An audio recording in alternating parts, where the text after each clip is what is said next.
Hiya, good afternoon, everybody, and welcome to our King's Expert Series event on women in engineering.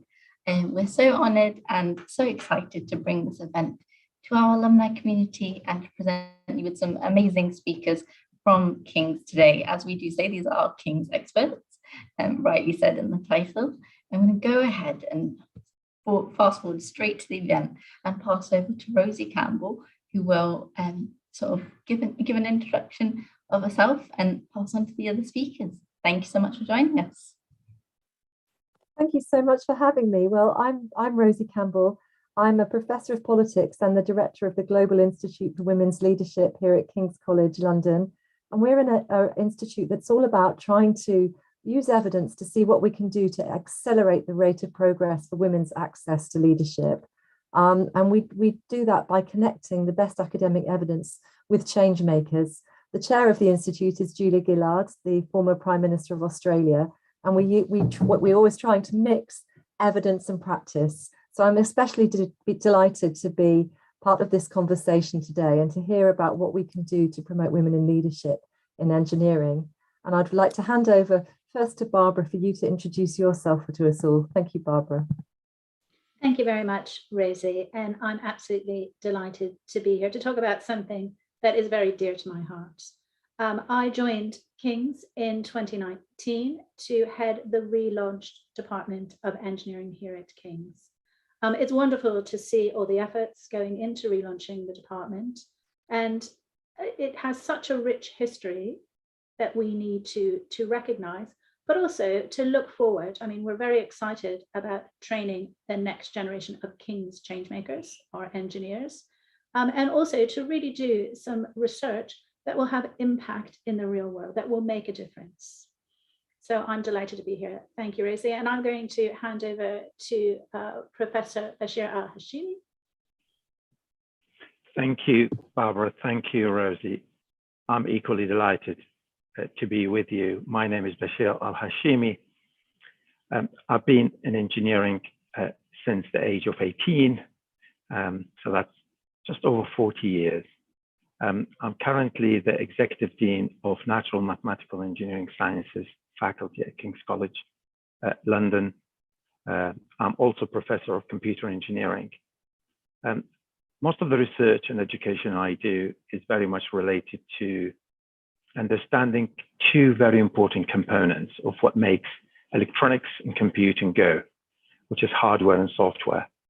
And I established that understanding through theory and practice. And based on that understanding, we do something useful with it, such as improving the performance of the electronics and the computing systems, as well as trying to minimize the energy consumptions in particular around how can we achieve useful computations using the least amount of energy. Thank you. I'll hand over back to Rosie. Thank you. Well, first of all, I'd like us to reflect on what is the current state of representation of women in engineering. Perhaps one of you might like to start off giving us a little bit of a background around that. I'm happy to have a go at answering these questions. I would like to start by giving some statistics. In the UK, there are 5 million people work in engineering. The engineering sector contributes over 1.2 trillion pounds to the UK GDP. So it is very, very important sector. Only 12% of those who work in engineering are women. Over a decade ago, there has been many efforts by charities, professional bodies, national academies, trying to understand why that is the case. Progress has been very, very slow. Last year, 28,000 students graduated from engineering schools. In 2012, the number was 19,000. So there has been progress, but the number of graduates the UK needs is a lot less than what is available.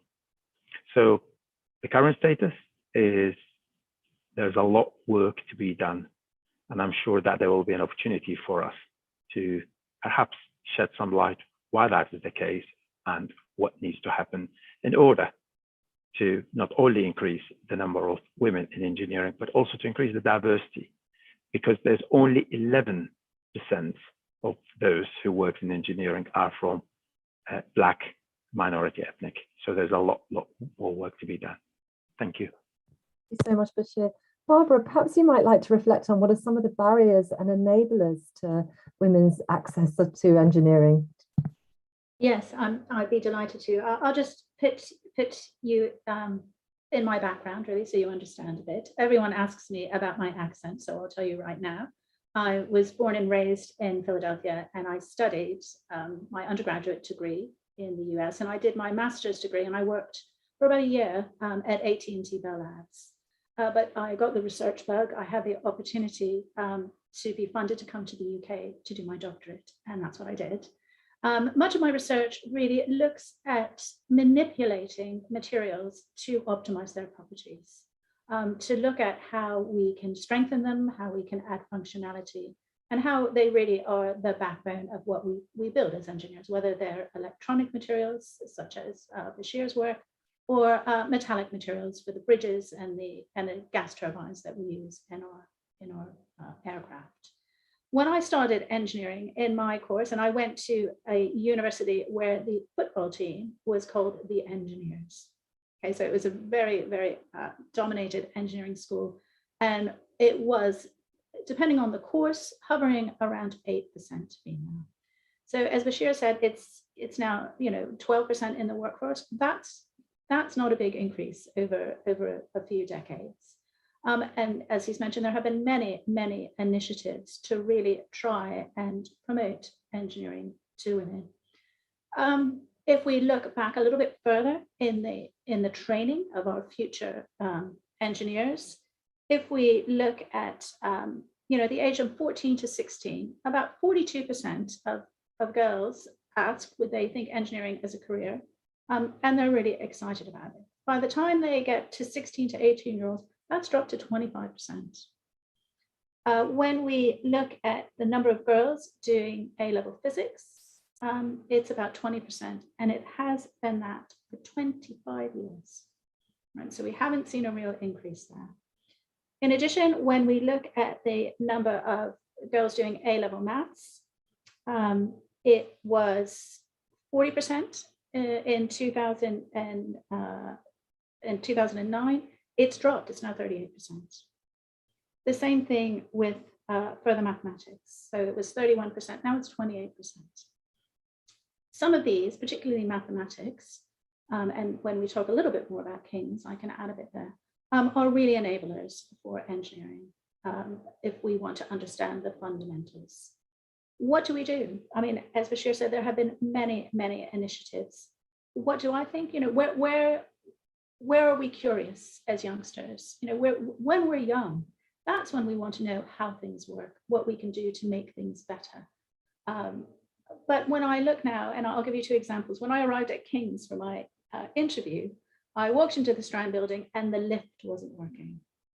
And there was a sign there saying, "We are waiting for the engineer to come and repair it." And when I went in, I said, "I'm an engineer, but I'm not here to repair the lift." Even on the underground today, I heard an announcement saying there's no service between these two stations because there's engineering works, right? So what message are we sending about engineering? And I think that's one of the really key issues. We need to promote engineering. It's a really creative subject. It's really innovative. Follow your curiosity as an engineer. Be creative, develop creative solutions, because that's what will make the world a better place.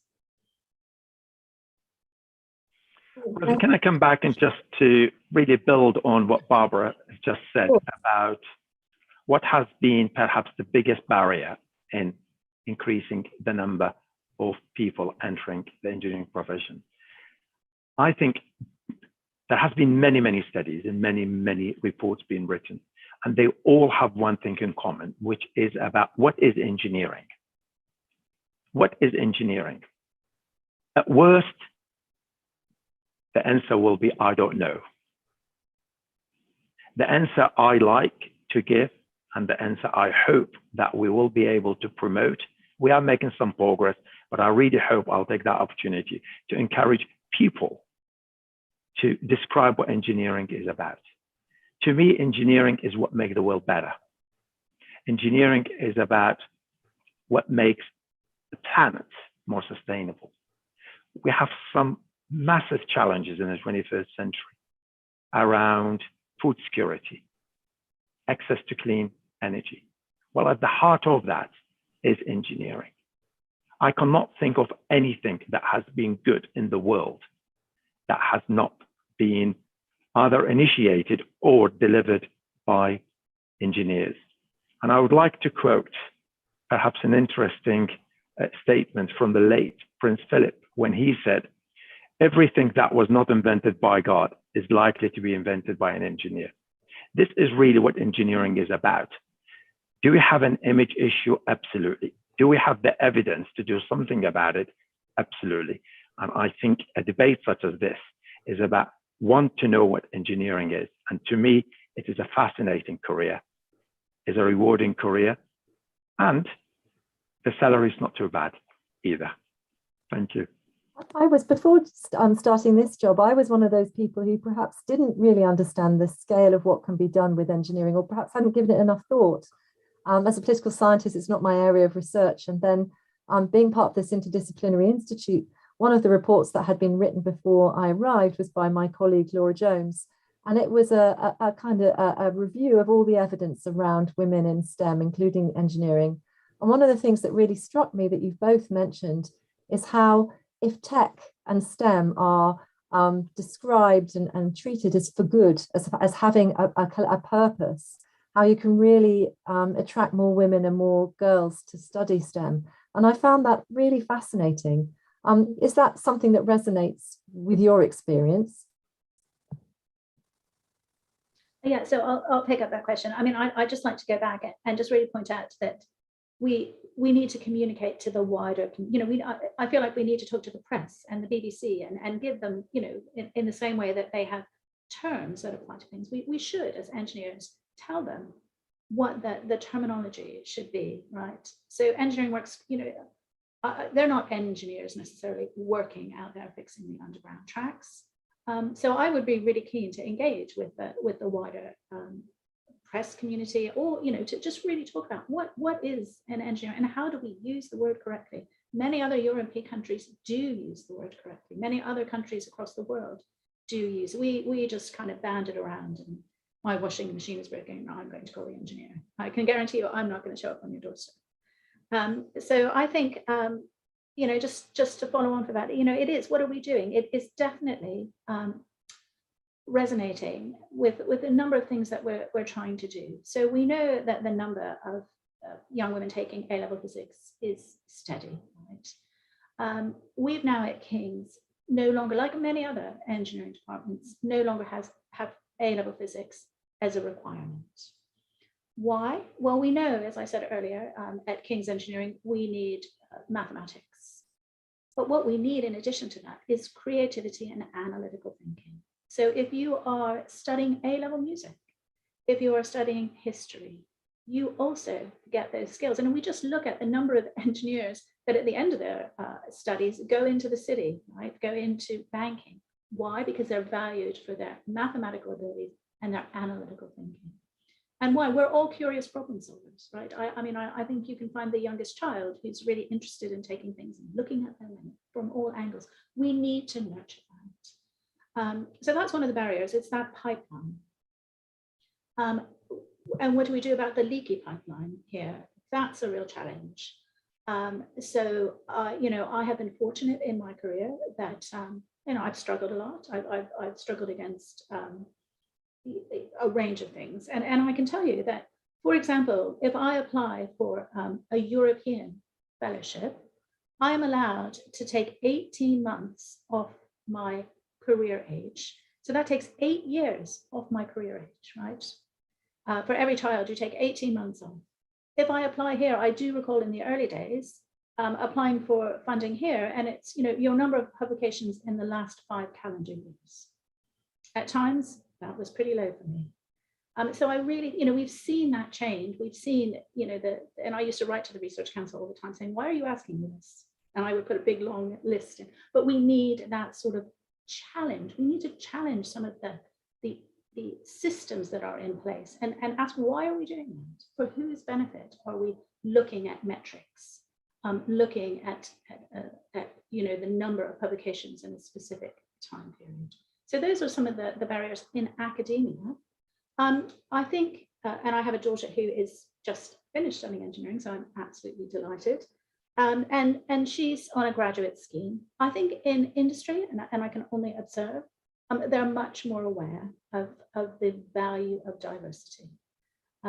There's a value of intergenerational discussions, right? I think all of that really brings, and we need diversity. We need diversity in thinking to really come up with solutions that work for everyone. And so I'll hand over to Bashir. I have a number of little, anecdotes so I can tell you what inspired her to study engineering, but that's only one individual. I've said earlier that, and I have quoted some numbers, that there has been progress, but the progress not enough. And now what we need to do, not only to make progress, but to make it at pace. If I were to reflect on my own career, when I went to university to study engineering, we used to take pride in demonstrating how difficult engineering is. That was the culture at that time. Is you need to be brilliant in maths, you need to be excellent in physics, and you need to be really good at problem solving to be an engineer. I think that's true, but I think by doing this, we have overlooked what are the benefits of engineering, and engineering is for the benefit of people. And I think we really do need to promote, and not just promote in words, but demonstrate with evidence that engineering is a caring profession. If we were to look at the courses where a lot of young women go and study, they tend to have a very strong humanity angles to them, such as education, such as medicine, such as social science. And engineering does exactly that as well. And I think we as engineers have really failed over the years in demonstrating the value, the humanity value associated with solving engineering problems for the benefit of humanity. And that is something I know the UK has started to address in order to present engineering as a caring profession. And that's not only to humanity, but also to the planet. And this is something we need to continue to do in order to attract very talented young women to study engineering. Now, a really interesting point, and I imagine it will create a virtuous circle, because if the individuals who are attracted for engineering, women and men, are people who want to make the world a better place, then actually engineering is going to be more successful in terms of its outputs. So it sounds like it can only be a positive development. Barbara, you declined to share the anecdotes, but I do always love to hear an anecdote. Well, I'll give you it. So I was an academic at Imperial College for quite some time. So my children pretty much grew up in the Science Museum. So that daughter was absolutely fascinated with the steam engines. From the age of 2, she would stand there and watch them with amazement. As she watched later, I think one of the key things, 2 key things that kind of challenged her, she's left-handed, right? So she was pretty fed up with the right-handed world. And was looking for solutions and felt that was really challenging. And then the other thing was the washing machine.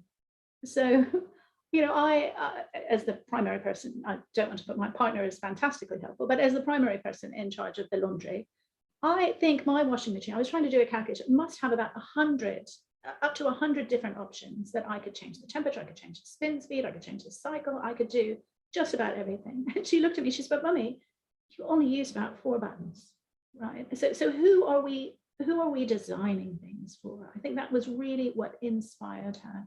And in our first year engineering course, and it's very interesting to see particularly our general engineers, one of the things we talk about is empathy, right? We are designing solutions to be used either, by an industrial, but it doesn't matter. Empathy is understanding the reason and the purpose and the people or purpose that you're designing for.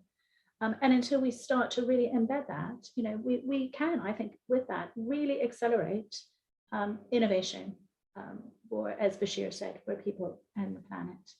I think the other thing that's really important are role models. So, I mean, Bashir mentioned I have slightly different statistics from the Royal Academy of Engineering Fellowship. So, Bashir, please excuse me. But 6.4% of the female fellows of the Royal Academy of Engineering, and they come from industry and academia, from a very broad remit. 6.4% are female. 6.5% are Black, Asian, and minority. In the engineering population, though, of those people who are engineers, 12% are female, and 9% are Black, Asian minorities. So we have, half of those women are not really being recognized, and they're the role models. They're that who can go out there and talk. But what we also need is that we need, I can, the number of interviews where I have been the person asking the equality, diversity, and inclusion question. I mean, I infinite, and I'm sure many of my female colleagues have experienced that. Why don't we have men speaking out and answering these questions? Men who are leading and saying this is really, really important that we fully engage with this. It's changing slowly, and I think that's why intergenerational activities are really important. And I think that's, and it'll be follow on a little bit. So if we look at our engineering department here at King's, we have a general engineering course which started last year. Last year, 20% of our students are women, are female, and this year 24%. Right, so I think that's really, for us, that's really exciting. At the moment, 52% of our new appointments are female, and 60% of the professors that we've hired into the new relaunch department are women. So we're really trying to build that community, that role model, that recognition that engineering is for everyone, not only those people who are studying it and teaching it, but also for the people who use it. That's very powerful, and I must say that you must have I know you're an engineer because you use 3 more buttons on your washing machine than I do. So I love that example. Bashir, might you tell us a little bit about the wider context in which these initiatives are taking place? Sure. I mean, in the past, engineers used to think about design in terms of functions. And what I mean by that is if an engineer goes about designing a machine or a structure, then what they'll be interested in is very much, does it do what it's supposed to do, and how long it will last, and how safe it is. I think what we are seeing now, engineering design is moving towards machines and structures, not for people, but working, and on people. So let me say that again. In the past, there's been very much that engineers produce machines and structures for people. Now, machines and structures and people. And let me expand on what I mean by that. The degree of automations in our structures and machines now is a lot more. So decision makings are no longer entirely done by humans, but actually working with machines and structures. And that requires a different mindset in terms of how you go and design such machines, because now that human factor needs to be an integral part of the design process. How you go about making machines that are ethically acceptable, because if machines now are going to be involved in decision making, and we've already seen it, whether it is a self-driving car, it makes decisions on a human behalf. Are these decisions ethical? They're not only safe, but are they ethical? And that requires different mindsets coming together to produce that as something not only functional, but also ethical. This is where engineering education at universities are moving towards. And the Barbara's leadership is exactly this, is where we want to take the curriculum. So it's not just about the mathematics and the physics and the application of the principles, but it's about designing machines and structures that will not only be safe, but ethical. Thank you, Bashir. Barbara, would you like to say any more about your approach? Yeah. And so I think that's a really important point. And even in terms of ethical, it's not just decision making, but going back to the sort of more fundamentals in the design, we need to use sustainability. We need to look at the materials. One of my questions I ask myself all the time are lithium-ion batteries, which are, propelling this electric car, are they going to be the new plastics, in 40 years' time, right? Are we going to be overwhelmed with it? So we need to embed that understanding around sustainability in what we're designing.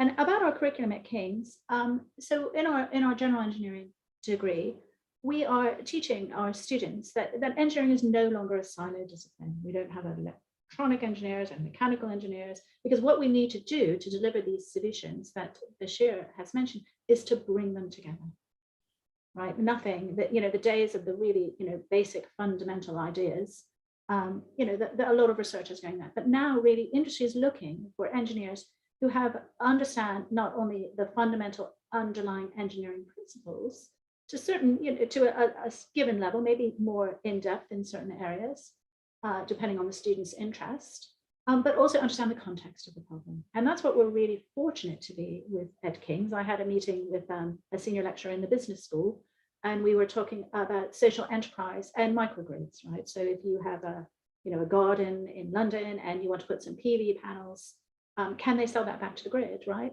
So, but we need to work with our colleagues in the business school so that they can look at the business model for us, right? Are we going to develop something that can actually be implemented, right? That's a really important thing that we have to keep reminding ourselves as engineers. What is the policy? What is the legal framework? What are the environmental, what are the ethical things, as Bashir said? How do we make sure that we have a solution that's fit for purpose?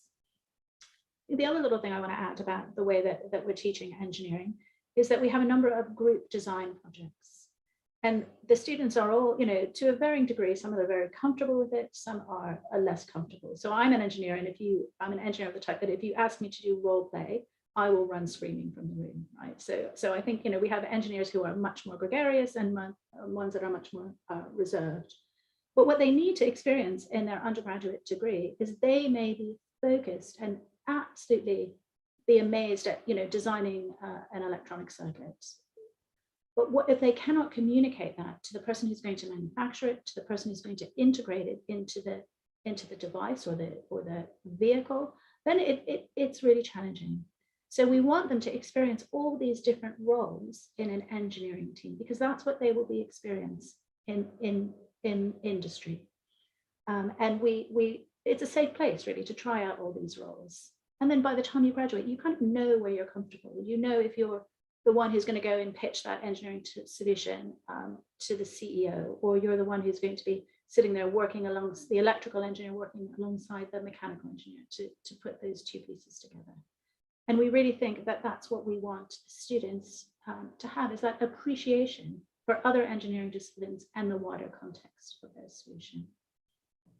Thank you so much. We're getting some questions from the audience now. So the first one I'll share with you is, how might we change the access criteria for students looking to study engineering at university, so those studying more creative A-levels can enter university courses?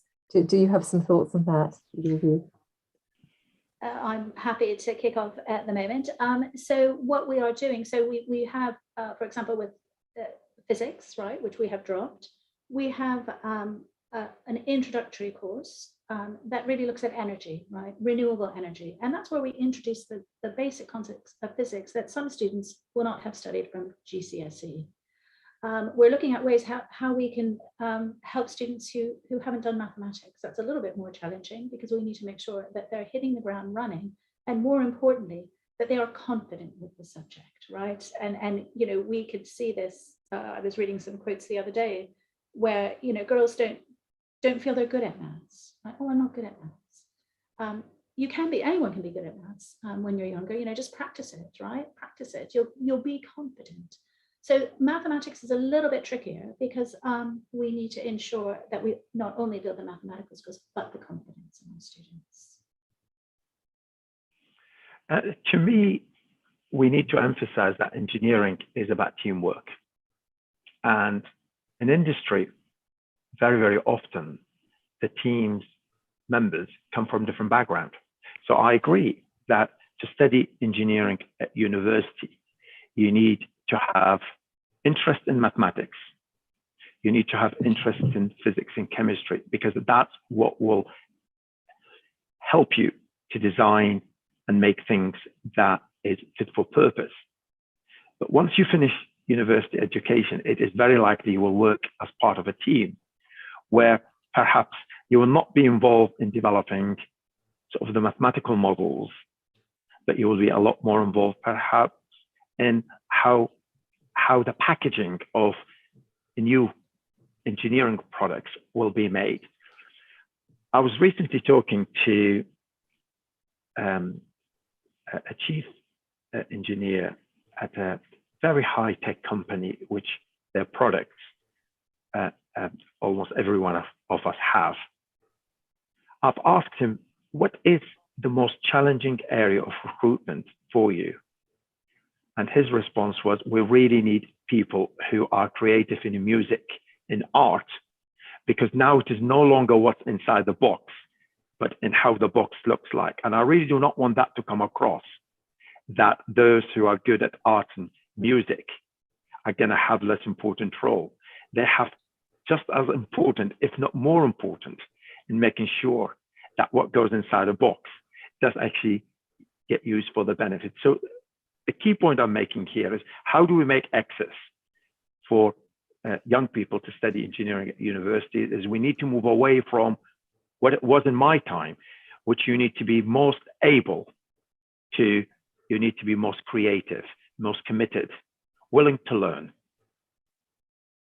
That's really persuasive. And if you look at the research, disciplines that focus on the kind of brilliance of an individual do tend to be those where women are less attracted. Whereas if you talk about the collective and as we've said already about doing things to the betterment of everyone, actually that's more attractive. So it's very persuasive.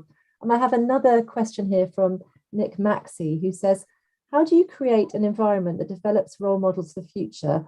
With percentages being so low, the change could continue to be generationally slow. Is there an argument for positive discrimination to create these role models sooner to accelerate the change? What do you think? I'll let Barbara have a go first. Thank you, Bashir. That's a really difficult question. I mean, I think that it will take a very long time. I absolutely agree. We need to be bold. I mean, I think that's what we need to do. Recently there was a study from the University of Kent that when people are being hired, for example, men are looked at for their potential and women are looked at for what they have done, right? We need to change that. I mean, women have equal potential as men. And that's where we need to embed, in the hiring process, in everything that we do, to let our girls at the age of 8 say they can do anything. But we need to put a system in place that works for them. At the moment, in my experience, I'm supposed to be, exactly the same person that I come back after maternity leave and pick up exactly where I left off. I don't think anyone is. So we need to recognize that. We need to put, and in my previous university, and it's now in our department we did it, and now it's college policy, that if someone was on maternity leave and they were on probation, they had their maternity leave extended plus half of that, right? So if they were off for 12 years, they had 18 months extension to their probation. And we need to be bold in putting these initiatives in. And we are, looking really carefully, as you can see, for our new appointments. I mean, we are overwhelmingly female hires at the moment. There was a woman in NASA, Barbara was her also name. She generally only hired women to her team. It was a very successful team, right? So that's kind of the reverse. So, Nick, there are examples where it has been successful. But I do need to think we need to be thoughtful, right? We need to really think about any engineering problem. What are the unintended consequences of doing something like that? But we need bold initiatives. Absolutely. And some of the initiatives Barbara has just articulated, I think we need to continue to do that and do more and do it at the scale. We are really moving towards engineering becoming for everyone. I think we moved away from engineering only for those who are really good at engineering to engineering needs to become for everyone. And I think school teachers, college teachers also have a very important role to play here. Organizing summer schools for teachers to come and learn about what engineering is about. Because when kids decide what to study at university, it is often influenced either by parents or by friends or their interests, and also by teachers.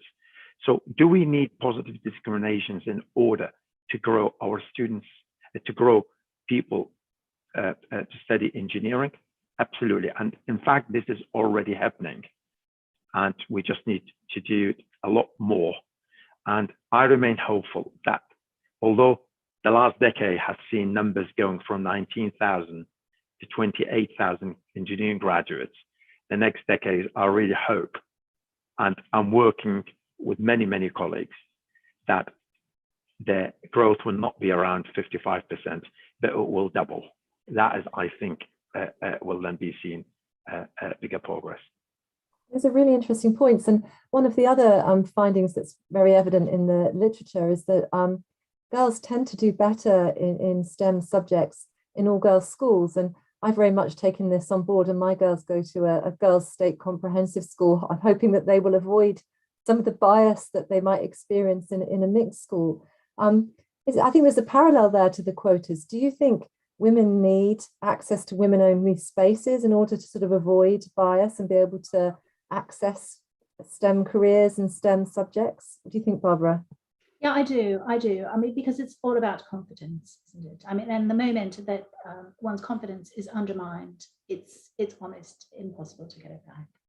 So I do think they need a place to thrive, to build their confidence, to build their knowledge and their ability to just stand up, right? And I think I've given more talks than I can tell you to not only schools, but also to fellow female engineers. And what I like to say is knowledge is power.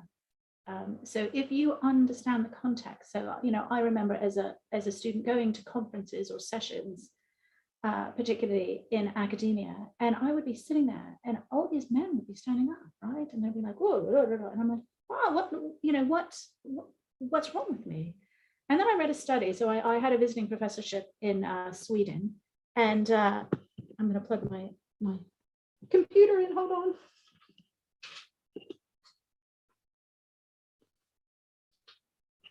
I had a visiting professor in Sweden where they had a postgraduate school for women. And there I learned, and they were interacting with other, women engineers in industry. There I learned that they did a study.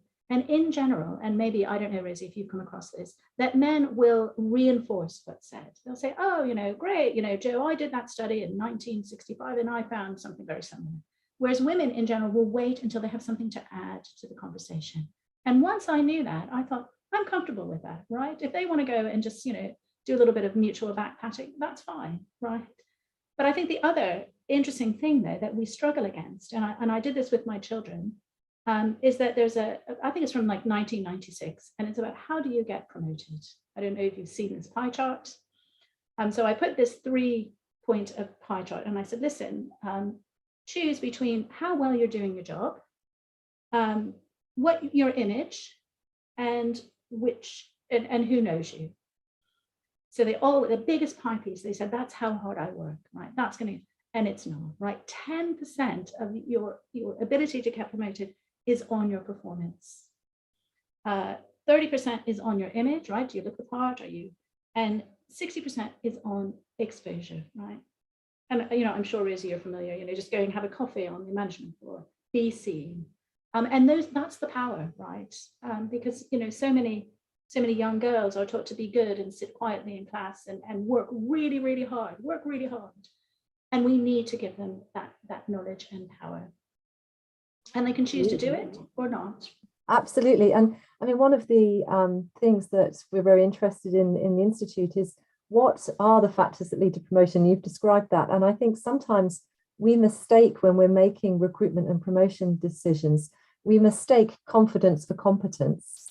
And one of the things we do at the Institute is we really talk about how do you de-bias processes so you are actually promoting people for competence in their job, whether that's the technical competencies, but also the managerial and people skills, or are you in fact rewarding the kind of elusive concept charisma and trying to make sure that actually we engineer processes inside organizations that are designed and fit for purpose. So I think I really echo all the points you've just made there. Another question we have here is, you've both mentioned the need to change the image of engineering, but what does that mean in the world of young people and social media? I guess the changing context we find ourselves operating in. Rosie, the most powerful example I have seen over the last couple of years, it is a campaign by the Royal Academy of Engineering called "This is Engineering." It shows what the image and the identity of engineers should be like. So I really encourage people to just Google "This is Engineering" campaign by the Royal Academy of Engineering and look at the short videos, look at the type of people who are engineers already and what they do. And if you will not be moved by that, then I honestly think we stand very little chance of progressing. It is fantastic campaign. Is it on the BBC? It's not. Is it on the ITV? It's not. Is it on enough social media? Yes. Can I take the opportunity in this forum? Please Google it and tweet it, because if you will not be moved by it, I'll be extremely surprised. This is Engineering campaign. Thank you so much. Well, I will definitely be looking that up after this and tweeting it from the Global Institute. So thank you for sharing that. Another question we have here is, how do we bring the importance of engineering in our response to the climate crisis into public consciousness, which is related to the previous point? How do you think an effective communication of engineering's place in climate action might affect women and BAME participation in engineering? Any thoughts on that one? Barbara? Yeah, absolutely. So we are really looking at a sustainable future in our King's Engineering Department.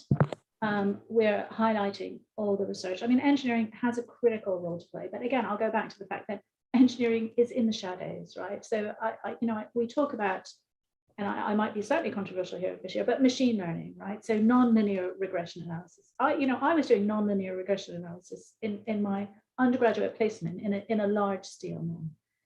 I didn't have fancy computers. It was pretty simple, but we engineers we underestimate, I think, what we have really done, and we're allowing a lot of things to be appropriated, if I could say that, by other disciplines, right? So robotics, right? You won't have a robot to program and develop for artificial intelligence unless you have an engineer who develops the robot in the first place and who programs it, who does the embedded computer program.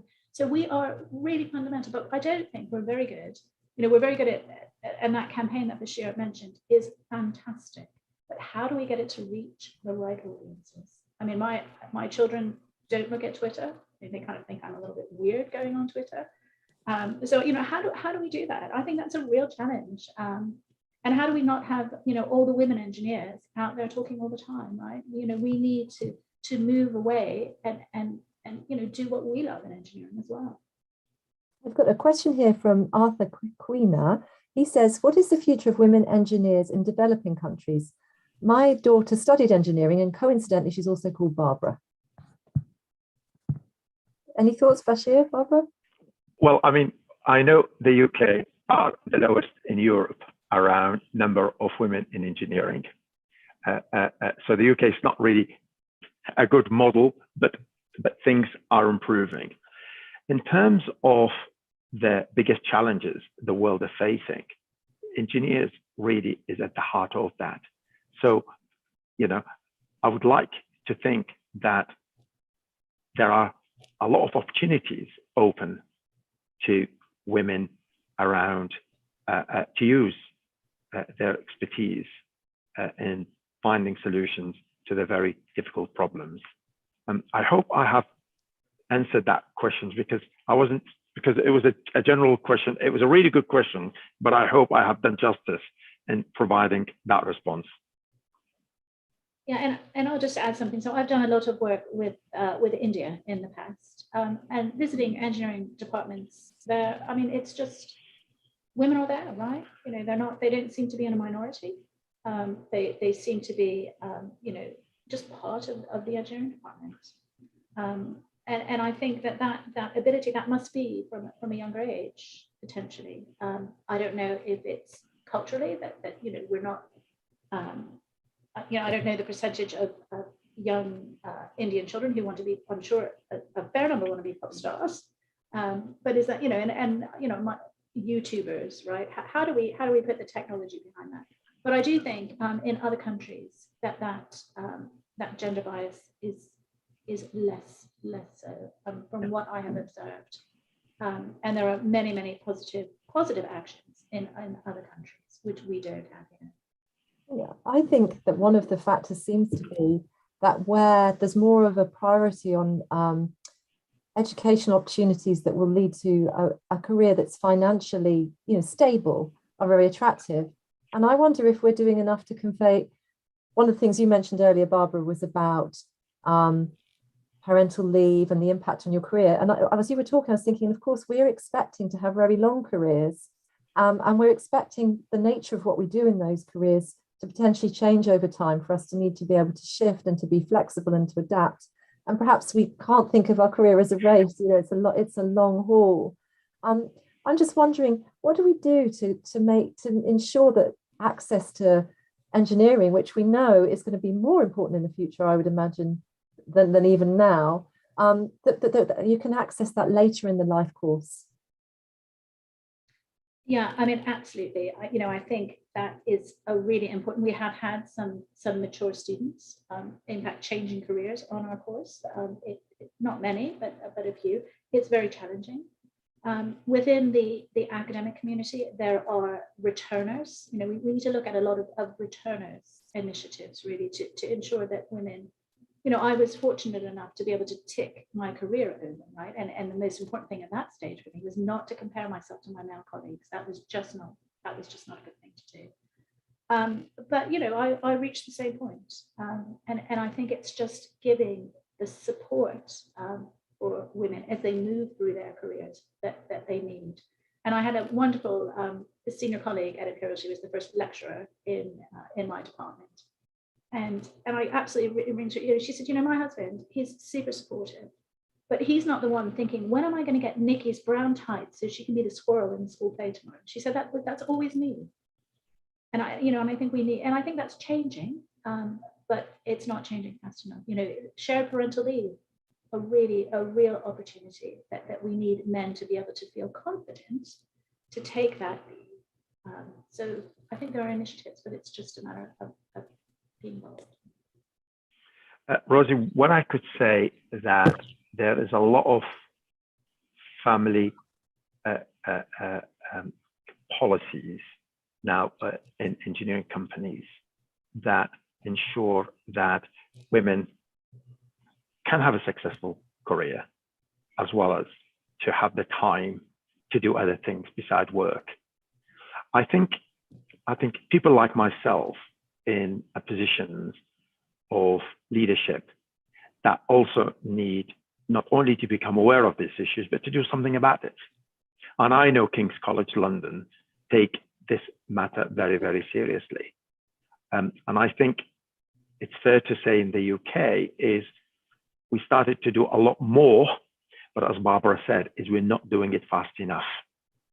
And I think things have moved on from you need to be on the building site if you're an engineer, or you need to be driving in your van to get to the next job to fix home appliances because you're an engineer. I think most of the modern engineering now really being done in front of a computer. Before the pandemic, I visited an engineering design company in the UK. And I was pleasantly surprised when I walked into the design room where there was a good number of young women engineers who are doing their designs on a computer, really, really creative work. And this is the type of engineering that is available, but it's not visible enough. And that's why I really repeat, is to go and look at This Is Engineering, and you will see what modern engineering is about. And it will only get better if we were to have a lot more young women going into that professions, because I know it will be not only better, but more creative and better solutions we will find. And I'm just going to put in a little plea from the other side. So I like things that break, right? And I like, there's an amazing Rolls-Royce. So I work very closely with Rolls-Royce test bed, where they fire a projectile into a fully operating Trent engine, which you see on all your aircraft.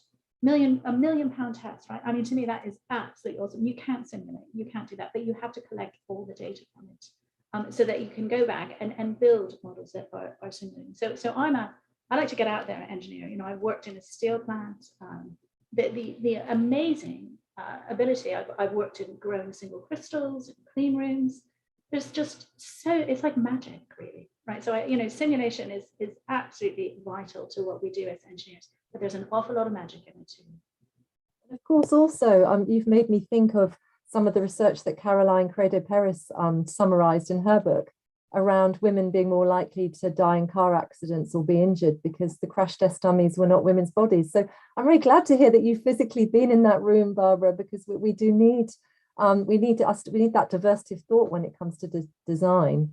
And also another point that I was reflecting on when you were talking about men and caring is that we know that really we're not going to get real change while we still stereotype caring as being exclusively a women's activity. And we know that in professional families, men are doing more caring work and interested in doing more caring work. But sometimes it depends how policies are set up, whether men, for example, will access parental leave, whether they will feel that that's something that's sincerely available to them. Is that something that you think about here at King's?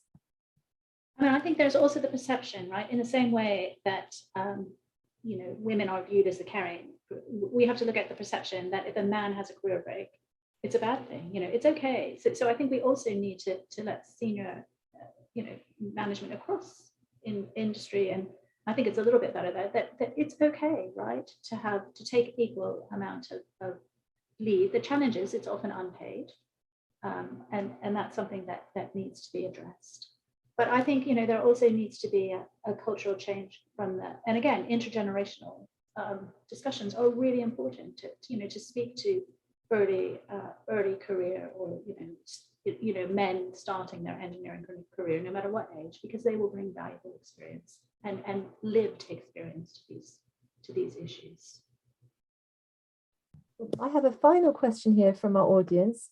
So Abi Adakuma, you mentioned that the need to encourage more creative people to join engineering courses. What are your thoughts on engineering courses which offer modules in liberal subjects to encourage more cross-disciplinary learning? And is this something you would consider offering in the future? The simple answer is yes, and I know Barbara is doing something about it. Yeah, I mean, absolutely. We need to think. We need to develop thinkers, and we can learn those skills from many perspectives. So I'm 100% really excited about that. And that's something that King's, we're in discussions with King around flexible curriculum, and I think, in the same way that, lawyers should understand a little bit about, renewable energy, right? I think, it's building that ecosystem of understanding of each other's disciplines. Rosie, can I just give an example from my engineering career, which hopefully it will shed some light on the questions that have been asked. In the early 90s, after I finished my PhD, I got a job in industry and in computing industry. And the prediction was the world is going to be mobile. So another word is people are going to make phone calls on the move. People are going to watch videos on the move. People are going to do their business on the move. And that was the early 90s. And engineers and scientists who were working in the company I was working in their interest was, well, how do we make that happen? And we made it happen. I mean, not me personally, I have made a contribution to that, but we didn't really think about the policies that we need to have with this transformative technology. And what I mean by policies, for example, is we didn't know that the downside of such technology on mental health. We didn't really think about how much natural resources will be used in enabling this mobile world. And I just want to quote some numbers. Last year alone, over $250 million wireless earphones were made, sold, and they only last 18 months. And in every piece of electronics, there is a small battery, and there are small electronics components that have been made using natural resources. So if we're going to carry on designing electronics and computing, and actually engineering design in general, if we're going to design it independently of the policies, independently of the people, I think we will end up with a world that is a lot worse than what it is now. So the way forward is very much, how do we get the engineers who want to design these technologies with the policymakers? How do we get engineers with the philosophers? How do we get the engineers with the lawyers, all working together? And that means engineering education must be interdisciplinary. Otherwise, what we will have will be not fit for purpose. And Rosie, I just want to add something really quick to that and kind of turn it around. So, having gone to studied in the United States for my degree, in my freshman year, I had an economics course. I was an engineer. I had to do freshman English, right, taught by the English department. Many an engineer stumbled there. And I had a coffee with a King's engineering alumni today who actually said, well, you're right. When I started at my degree at King's, I didn't know how to write, right? I guess the last time in the UK you do any kind of English language is when you do your GCSEs. So should we be embedding that diversity of education in our school system? That's something I'm just going to put out there. I think you've both given an incredibly persuasive argument for why we shouldn't narrow down so quickly as we do in this country. And I think both it will help us solve some of the big problems that you've described, but also it can create the opportunity for people to move into engineering and other STEM fields at different points in the life cycle. So it's just a win-win. Thank you both so much. I've learned so much. I found that absolutely fascinating. And I know that the audience will have too. So thank you so much for sparing the time. It's been a great pleasure. Thank you so much. Thank you so much. It's been absolutely a fascinating conversation, even listening myself. Our alumni community has been so engaged through the questions. They've really appreciated your comments and your time on this topic. And thank you very much to our alumni community at all for always supporting us and attending our events. We hope to keep you updated with our future events. And for now, I wish you a very good evening and say thank you once again to our brilliant chair, Rosie, and our speakers, Barbara and Bashir. Thank you so much for your time, and we hope to see you soon. Thank you.